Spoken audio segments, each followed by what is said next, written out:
Hi, everyone. Happy Monday, June 12th, 2023. My name is Monica Hasso.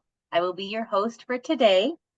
We still have a couple minutes out, so we see people coming into the webinar. We're going to wait about 3 more minutes and start at the hour.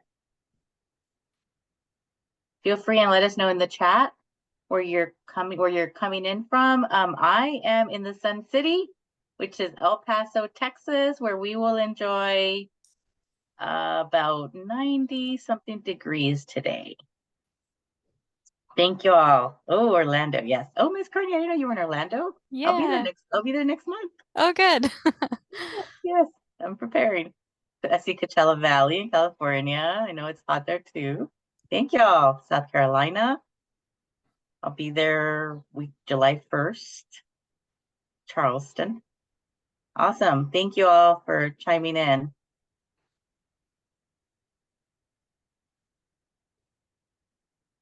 Sacramento in the house. Yay.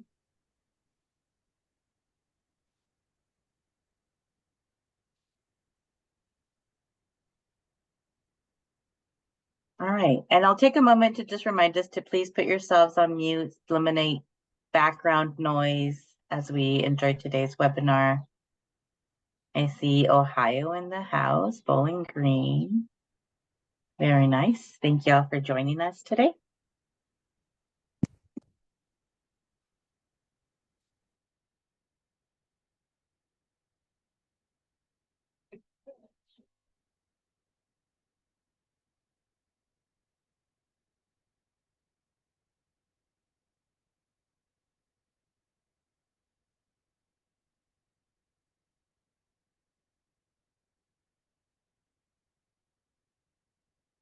Thank you all for those that are coming into the webinar. We're gonna start in about 2 minutes.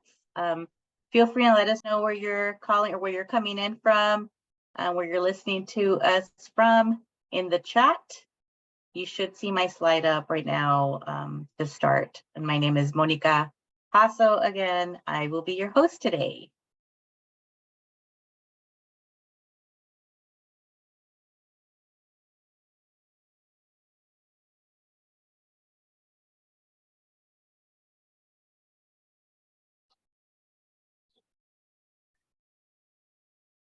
Hey, I see North Carolina, Denver.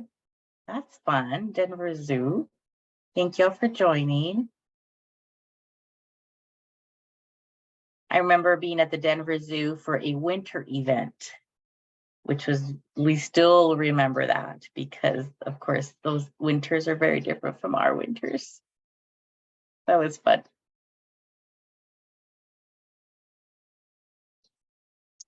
Okay, so it is 2 o'clock Mountain Time, 4 o'clock Eastern Time. We will officially get started. Thank you all for joining us today. As I mentioned, my name is Monica Hasso. I will be your host for today. It is my pleasure to welcome and present our academy, a live academy for the month of June.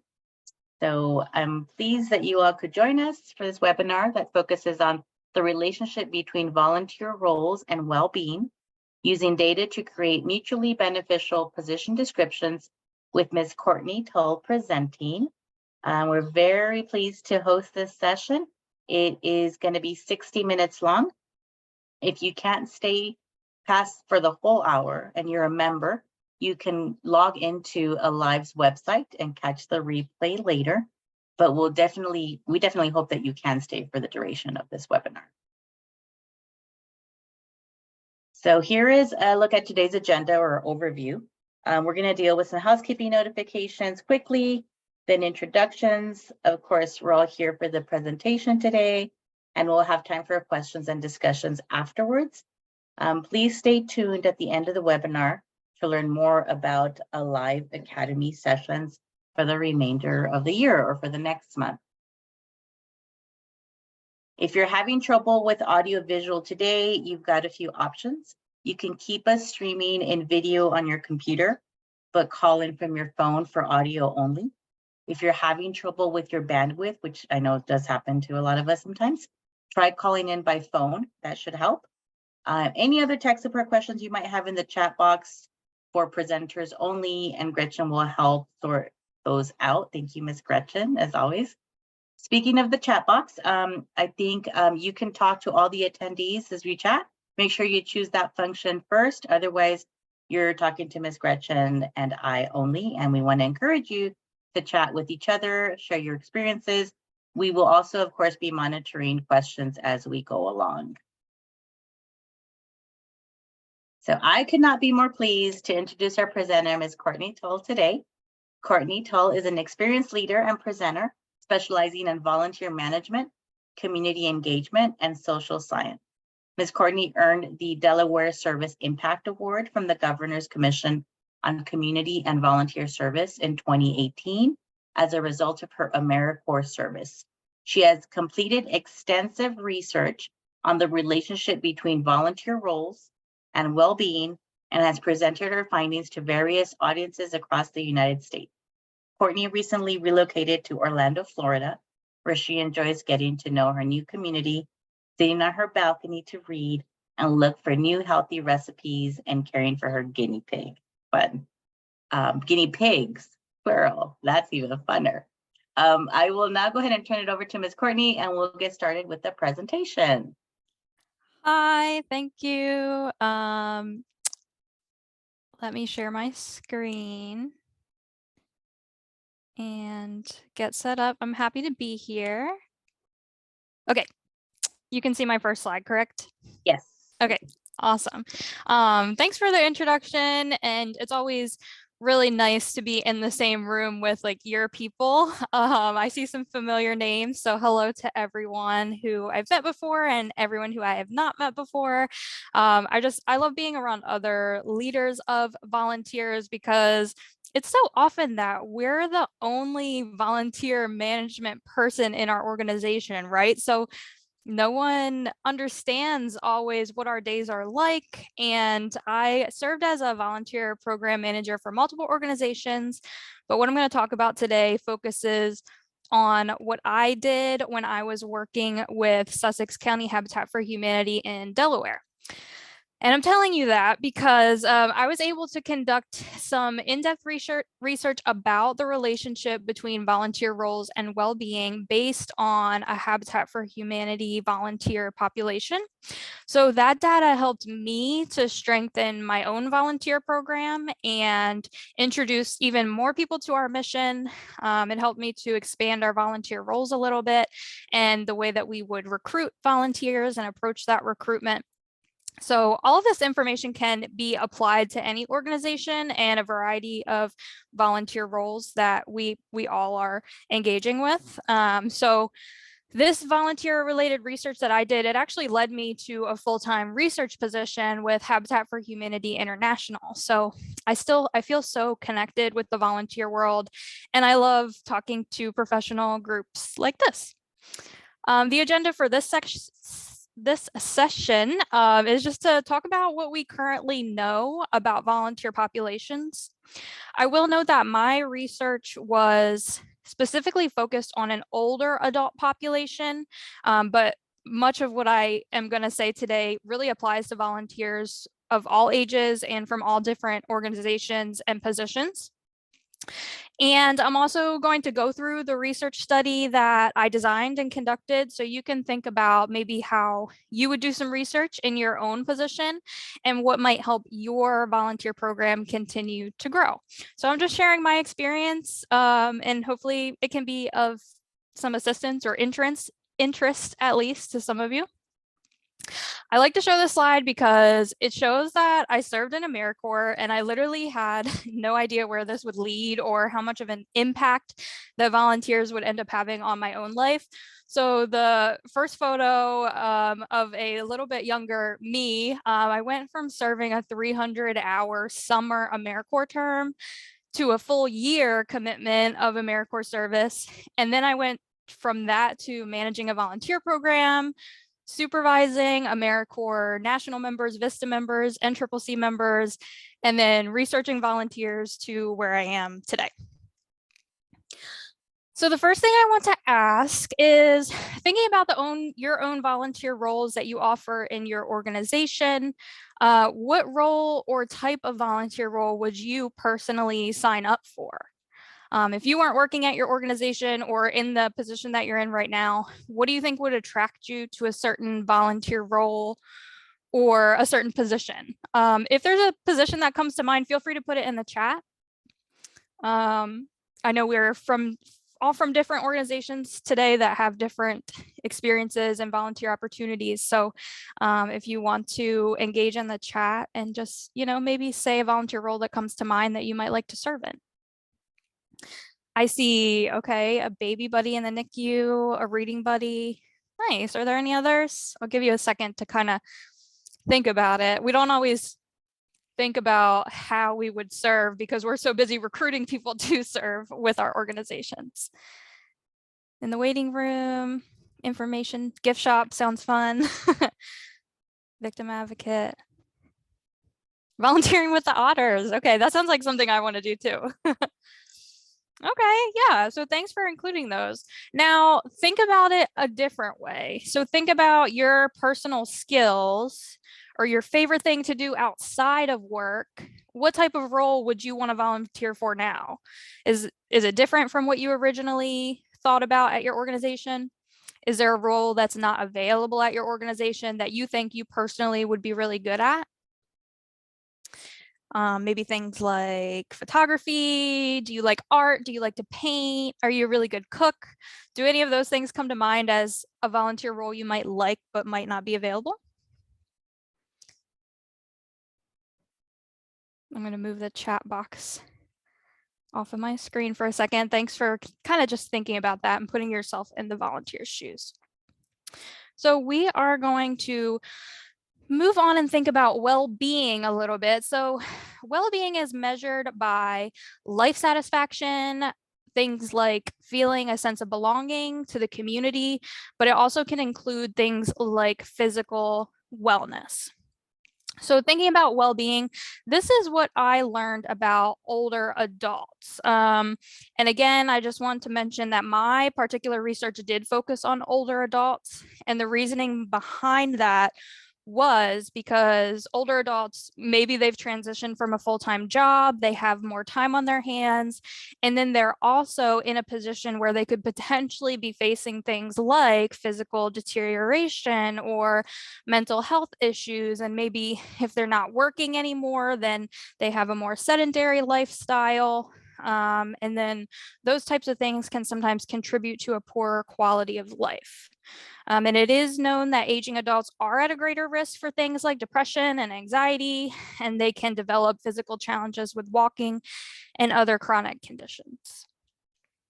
So to me, it sounds like some of those conditions can be combated by volunteering just because of the nature of the volunteer role. We can combat some of that seclusion maybe and some of the lack of physical activity by committing to a volunteer position. So how does volunteering actually affect your social, physical, and mental health? Those are the things that I was primarily wanting to find out with my own research. So as a researcher, we always want to look at the theories and theoretical perspectives that are related to things. If any of you are not interested in this, someone can just like start coughing and tell me to stop talking about theory. But just for a minute, I'm going to share with you some theoretical perspectives. The first one is the functional theory of motivation to volunteer.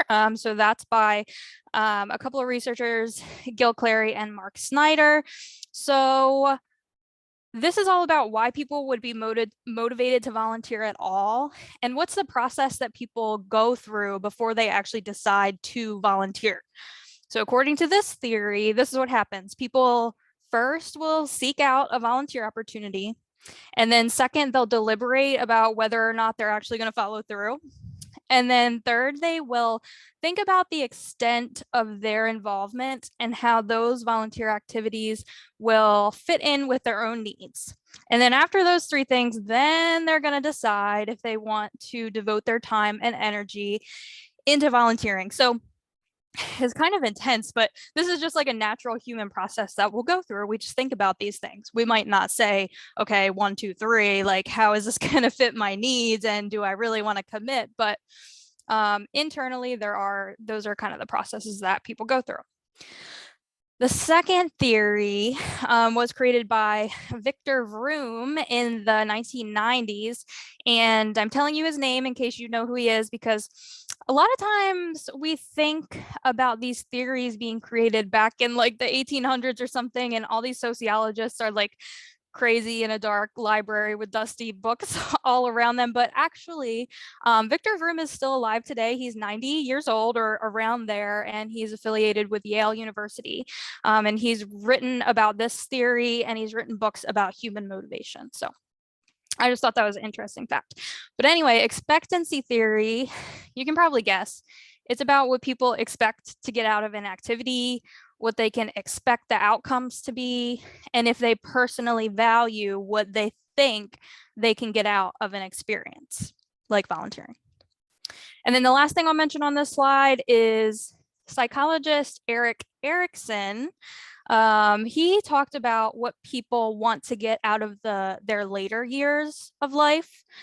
So we can make connections to what people want and what they need, and then how we as leaders of volunteers can provide some of that for people.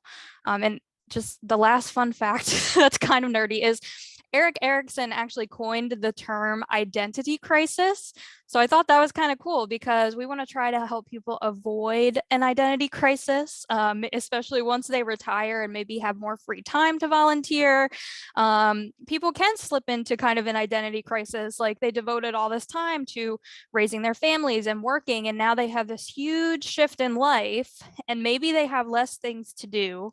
I'm not saying for sure, I'm just saying maybe based on the most popular activities for older adults, it seems that they're spending more time at their house, they're spending more time watching TV. So when you have such a major life shift, you could go through an identity crisis, but volunteering luckily is here to sweep in and help people find things to do and help people maintain their quality of life and their well-being. Here's some research that I found about current volunteers. There were longitudinal studies conducted, and they reported that volunteers were better off than non-volunteers and less likely to face early mortality. So that's a plus. Other facts I found were that volunteering can stimulate social lives and help individuals maintain their physical activity. And then other longitudinal studies found that volunteers are more physically active, they feel stronger, and they had smaller declines in their walking speed compared with the control group, which was non-volunteers. A couple of other facts I found from the RSVP program, that volunteers said they felt better physically and mentally. And another study said that volunteering helped those volunteers look forward to each new day. So we personally know that volunteering can be good for you, and we know some of these things to be true, just from experiencing them and seeing that. But it's cool when data can actually back up what we're seeing in our everyday. These are some barriers to volunteering, some common things that come to mind and that the research has found. People, they might not want to volunteer due to a perceived lack of benefits. So that goes back to the expectancy theory. Maybe they're not expecting to get much out of it personally, so they don't want to volunteer. Maybe people want to feel non-accountable, so they don't want that extra commitment. Maybe they have some personal social boundaries where they don't feel like they want to make any friends, or they think that volunteering sounds stressful, and those are all valid and legitimate reasons. And so I think those are great things for us to be aware of as we're trying to incorporate people into our organizations. Maybe these are some of the things that are on their mind. People are also less willing to volunteer when their roles are unclear, and when they could receive responsibilities that they might not actually want. So that is an important point to highlight, because it also relates to our position descriptions. I know that, we're handling a lot of things. We are the schedulers and the coordinators, and we don't always have time to update our position descriptions, and we don't always have time to have formal interviews with volunteers, but those are things that we really need to try to be doing in order to manage and meet volunteers' expectations. We don't want volunteers to have unclear roles and feel like maybe things will get thrown on them that they don't really want. And that's not going to give us a good reputation for our organizations. Another study said that these are the top 3 reasons why people don't volunteer. And I love referencing this because it's simple, but also it's really impactful. So they don't volunteer because either they can't for any physical, mental, or whatever reason, or maybe they just don't want to. So maybe if they don't want to, they could potentially be swayed.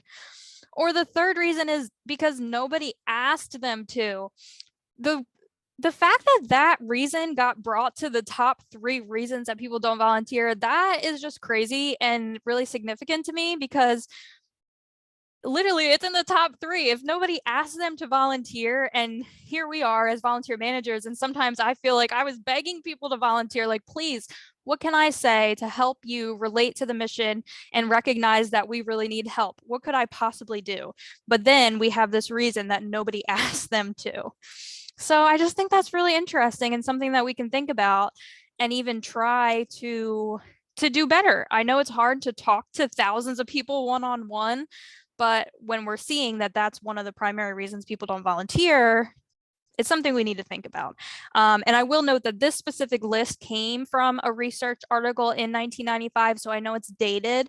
However, a lot of research continues to find, and some of the interviews that I conducted as well said that people didn't start volunteering until somebody actually asked them to, or their friend asked them to. So I just wanted to spend a minute talking about that.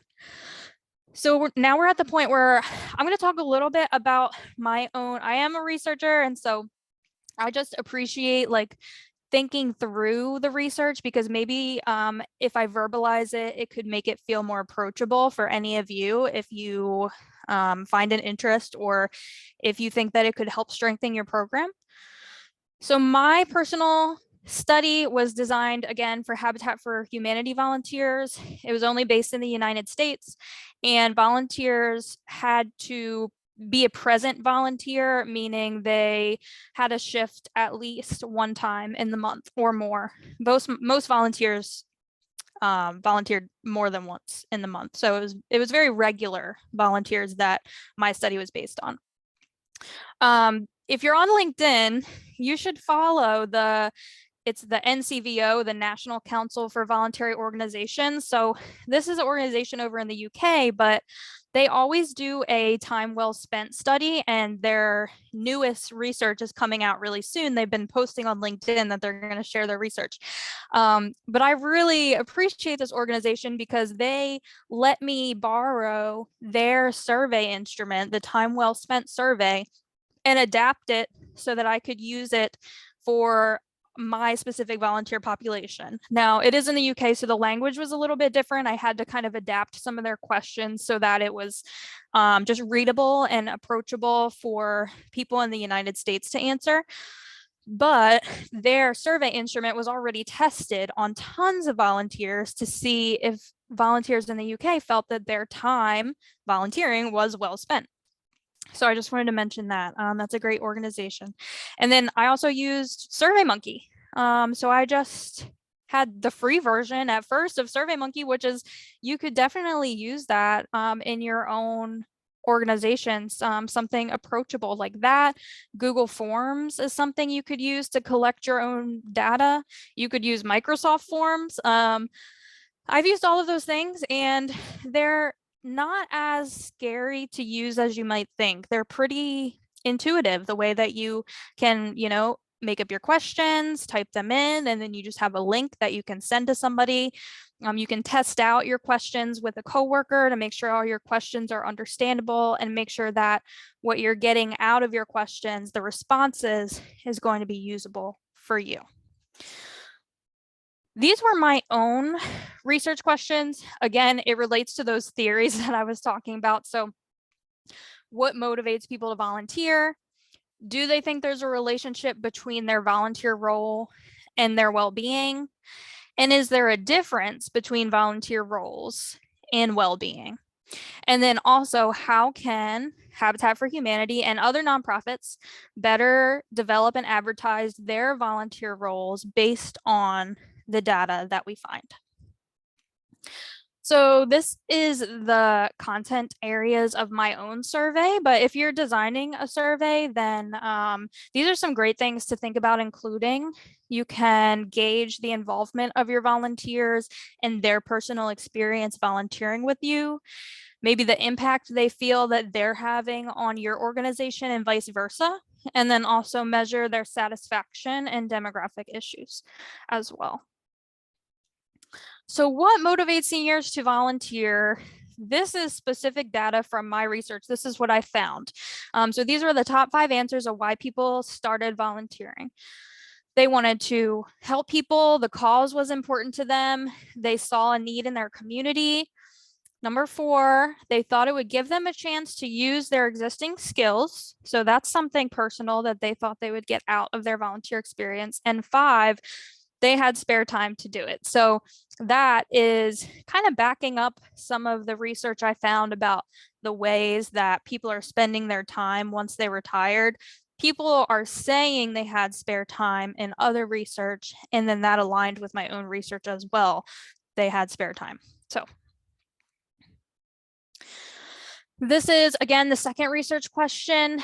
And I just want to highlight that I really was looking at, is there a difference between volunteer roles and the perception of benefits to their well-being? So it can be a little difficult to understand, but I just want to highlight it because if someone is serving in one role and they're maybe in another role, they could be receiving more physical, mental, or social benefits. So we don't want to have people in the wrong volunteer roles. Basically, that's what this question was getting at. This slide here, this is a screenshot from my survey. So on the left, you see different factors of well-being, the social, physical, and mental health I keep talking about. And then on the right, these are the questions as they appeared in the survey. So these are some questions that related to social health. So when people answered these questions, I would have a better understanding of whether or not they felt their volunteer role impacted their social health. So volunteers answered questions like, they are given the opportunity to influence the development of the organization. They felt like they belonged to the organization. They met new people. They felt less isolated, or their experiences were broadened. And all these questions they answered on a 5-point Likert scale from like least affected to most affected. And then relating to physical health, they answered whether they felt they had gained new skills and whether they felt their physical health in general was improved.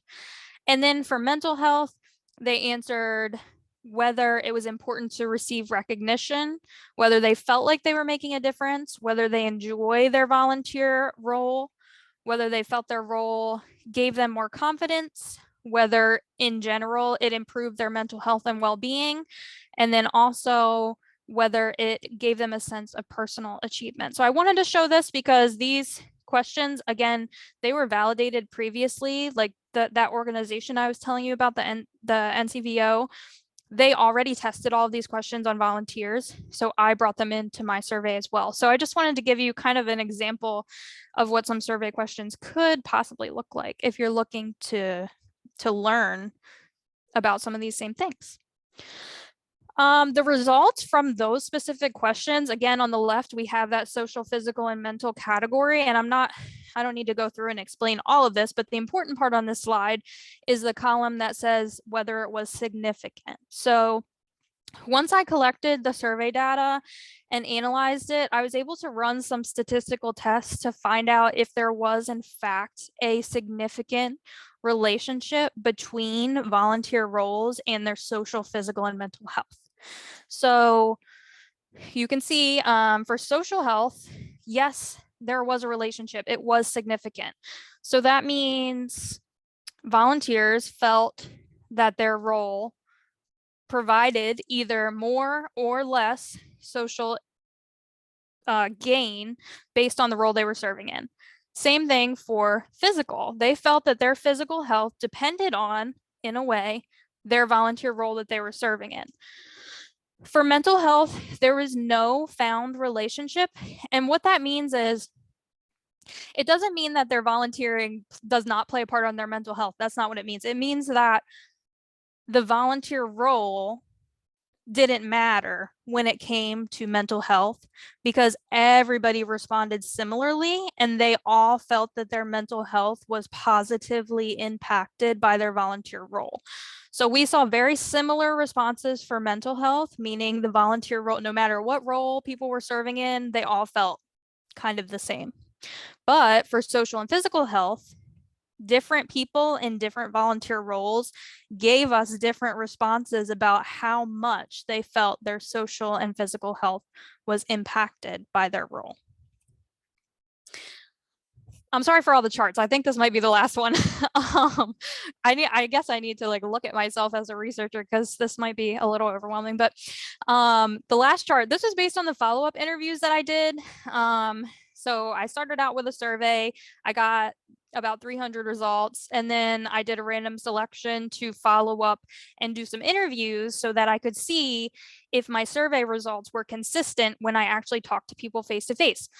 So on the left here, these are all consistent topics that came up in the interviews. And so I coded them.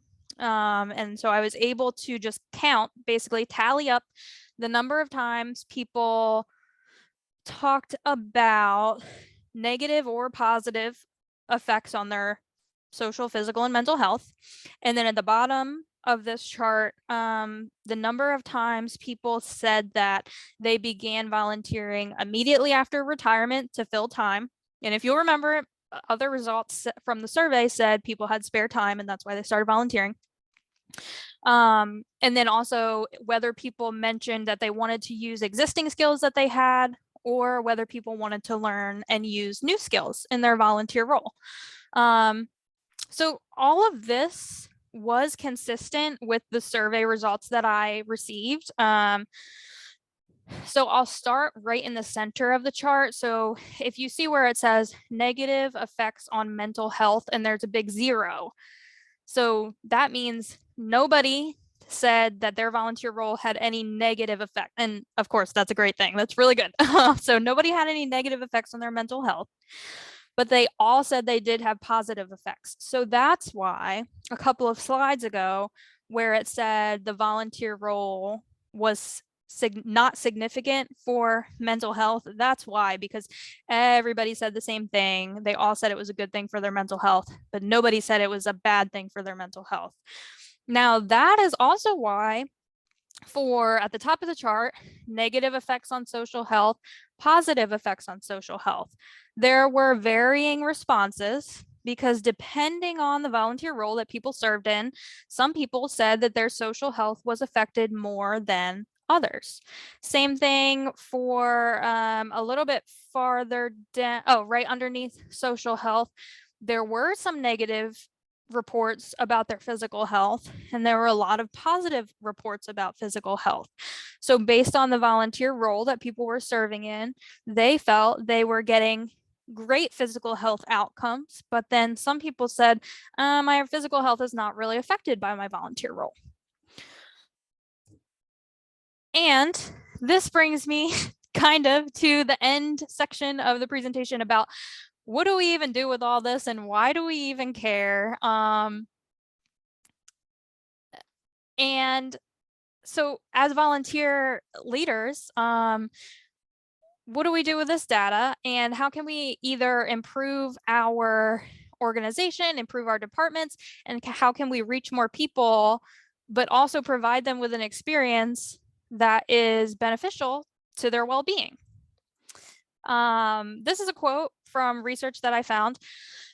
Nonprofits are the ones that directly benefit from volunteer labor. So really, they should be the ones to improve their volunteer recruitment strategies, to reflect the benefits to individual health. I think a lot of us are thinking about health more frequently and our own well-being and peace of mind, but also we can be the ones to help promote health and well-being to our volunteers and even to our prospective volunteers. If people aren't currently serving with us, then how can we highlight our volunteer roles maybe in a different way that they can connect with? Maybe they are looking to get in some more physical activity, or maybe they are looking to make friends. So we can highlight those types of things. We're allowed, we can recruit volunteers in whatever ways we feel would be beneficial to us. So why wouldn't we highlight all of the known benefits backed by research? This is, if you haven't heard of CADCA before, CADCA, it's the Community Anti-Drug Coalitions of America. It's a website. If you just Google CADCA, it'll come up. But they have a lot of tools and training for not just for people who are in anti-drug professions, but for professionals who are trying to promote community change, basically. So each box is a strategy that CADCA recommends, and I won't get too far into it, but you can just see some of the strategies listed on the screen that they're wanting professionals like us to be able to provide easily accessible information and to change some of our policies to incorporate more people, or to change the designs of our program to benefit the populations that we're serving a little bit more. And I will highlight the one pink box that says reduce barriers. So there are barriers to volunteering that I referenced previously. So we just need to be thinking about, why are the reasons that people might not volunteer? What are some of those barriers, and how can I, as a professional, address them? These are just a few reasons.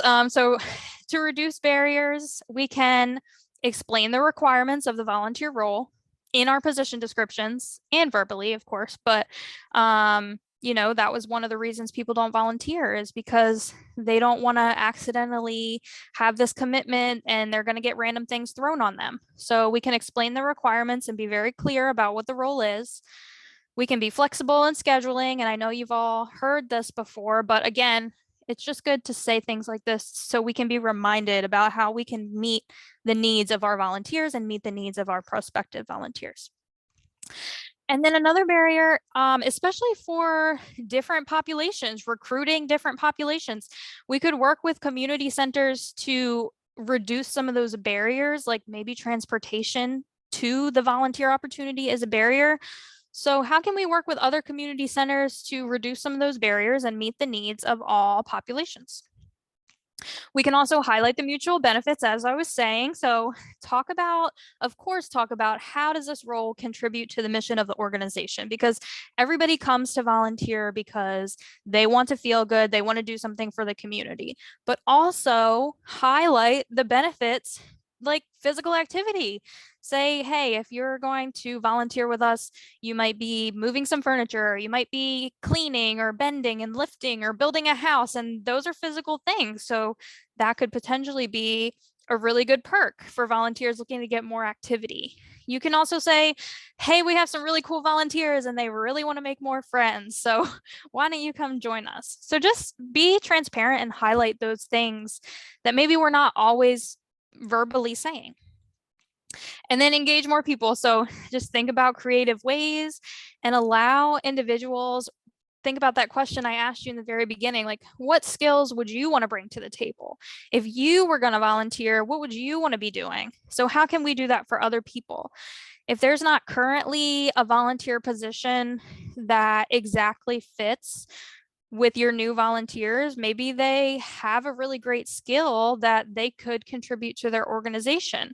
So we should just be talking to them and getting to know them and seeing what they like to do. And I know that takes time and it takes energy, but we are the type of people that are the ones that are going to get that done. So I have faith that we can kind of prioritize that, just prioritize getting to know people and seeing what their skills are.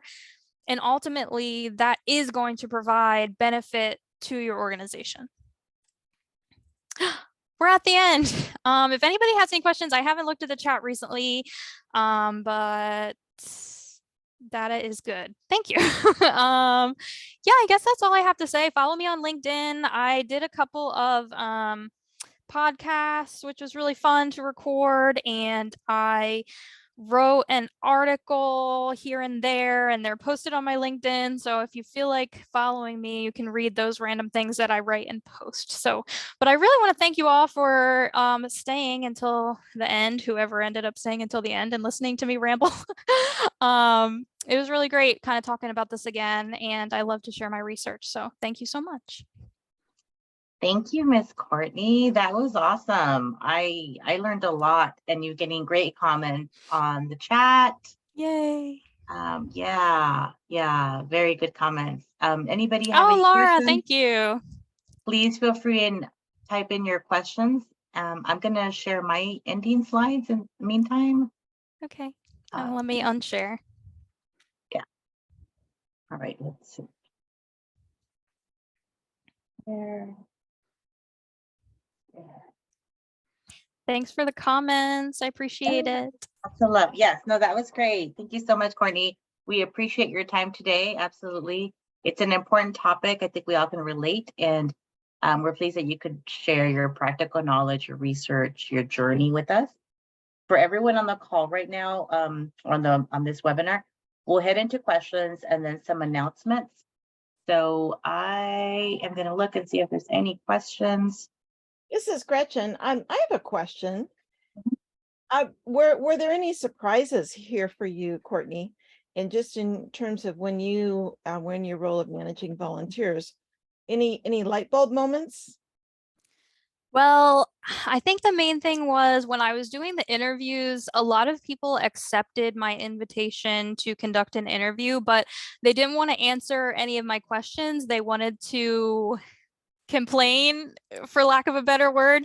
So that really told me that volunteers want to talk and they want people to talk to and they want their voice to be heard. So it just made me like think about volunteers in a different light, not in a bad way, just that we really should be spending time with them and getting to know them personally, because they just they have opinions, and no matter how they share their opinions to us, that can always be collected and used to strengthen our own programs and do things better. So we're always trying to meet their needs. And I think that was just the biggest surprise, is some of the, I guess, negative that they were telling me, but in the end, it's not negative because it can just help us do better.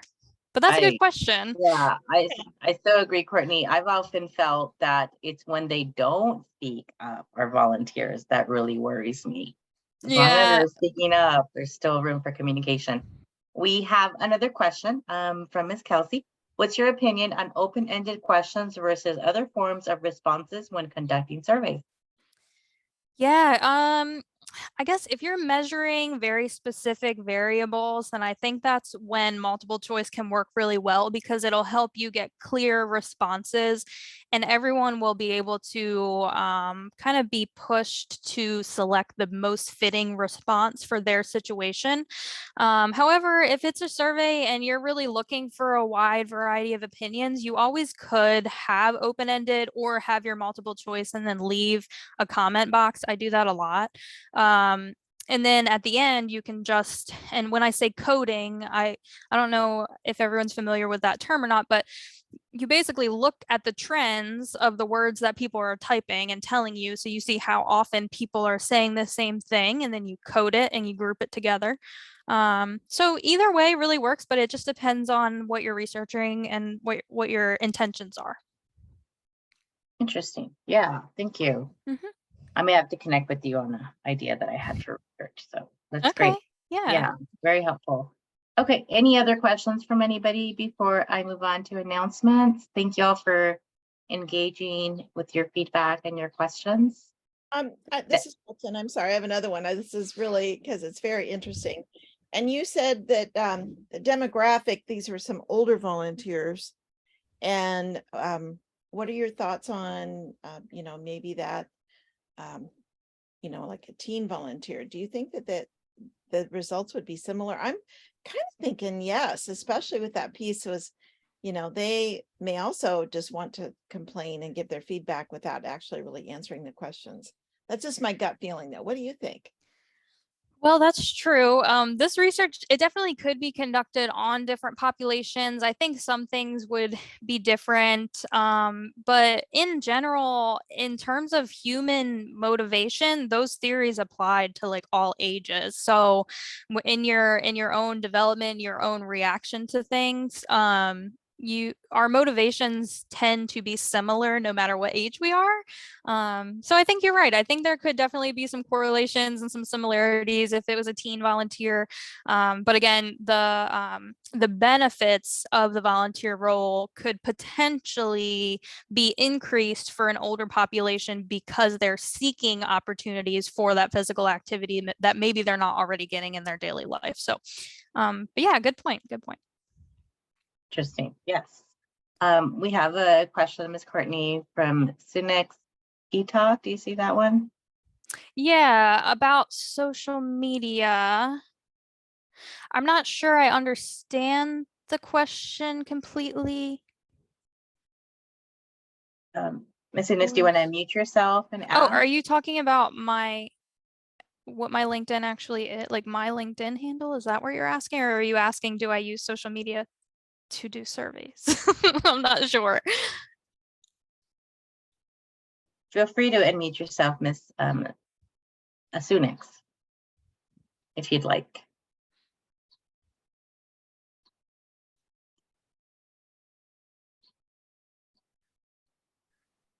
I'm not sure either what the question is, but Ms. Courtney, if you want to put in your LinkedIn address, everybody can find you and connect with you. Yeah, I'll do that. Let me just make sure I know what it actually is. I don't even know. Yeah, I think it's just Courtney-Tall at the end, but let me do it correctly.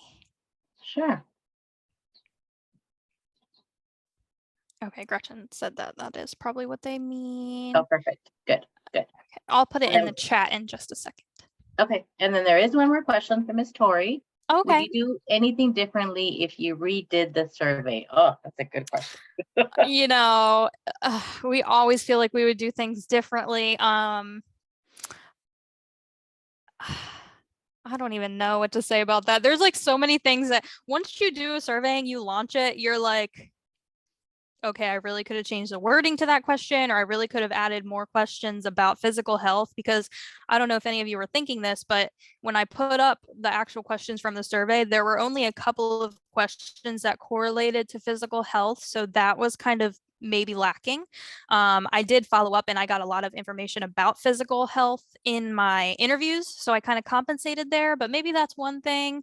But I had a really unbelievable response to my survey. I was only expecting to get 100 or I was really going to try to get 100 responses, and I ended up getting way more than that. And even more, my final sample ended up being like 250 or something, but I got almost like 350 or 400 responses. I just couldn't use all of the responses because some people responded and they weren't in the age range that I was looking for, or they responded even though they hadn't volunteered that month or in the previous 4 weeks. So I had to eliminate some people.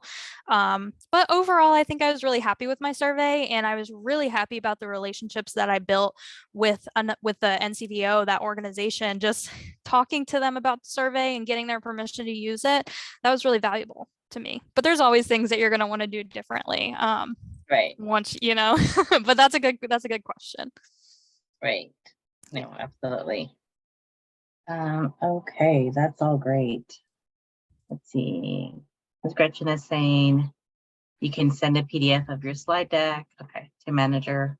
Oh, will do. Yep, sure. Yep. And then how did you send out your survey? Was it via email? Was it in through volunteer database? I drafted an email, and I also created a visual flyer explaining the study. And then that email, I actually sent it to volunteer managers within Habitat for Humanity. So any volunteer manager that I had been connected with inside the Habitat network in the US, I sent my survey to them and I said, this is what I'm doing. Can you please help me? If you would just send my flyer and my survey link to your volunteers, I'd really appreciate it. So I did get a response from kind of clustered areas, like some volunteer managers in some states helped me out more than others, kind of. They just were really like excited about my research, and they're like, yeah, I'll get all my volunteers to do it for you. And some people, you know, or they're busy and they didn't see it, or they didn't understand it. So yep, I just sent an email with a letter and a flyer and a link, and it worked.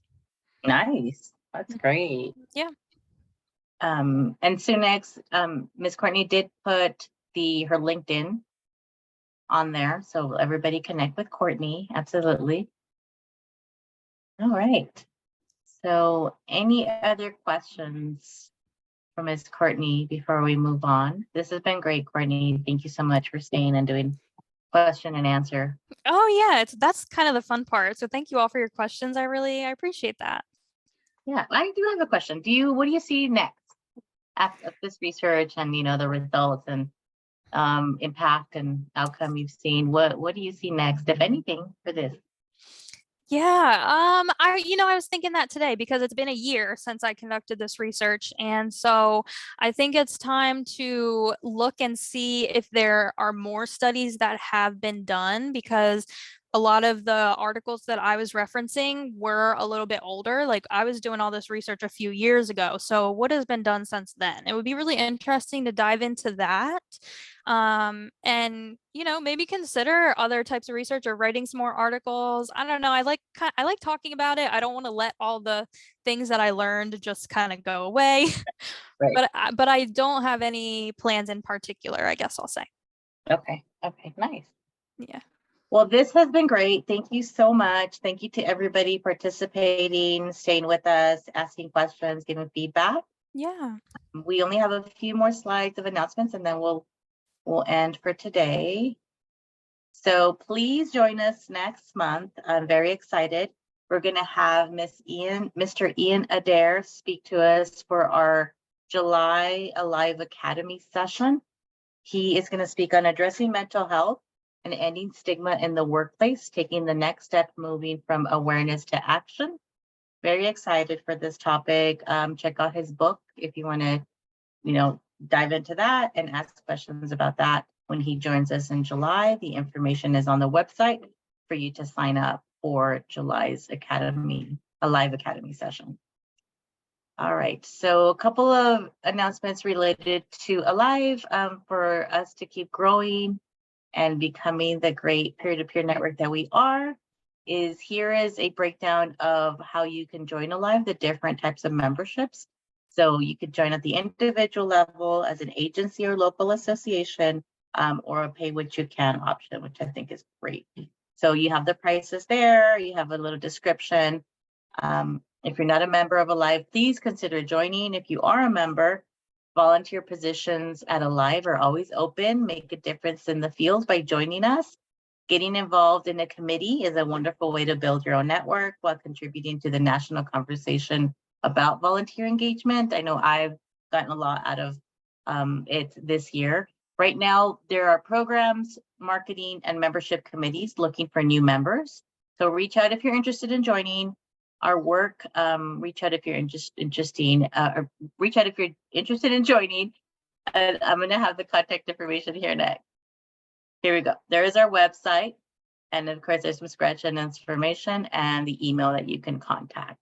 Thank you all very much for spending your time today with us. And I hope that you'll join us for the next Alive Academy webinar. Thank you, Ms. Courtney. Appreciate it. Thank you. Well done. Bye.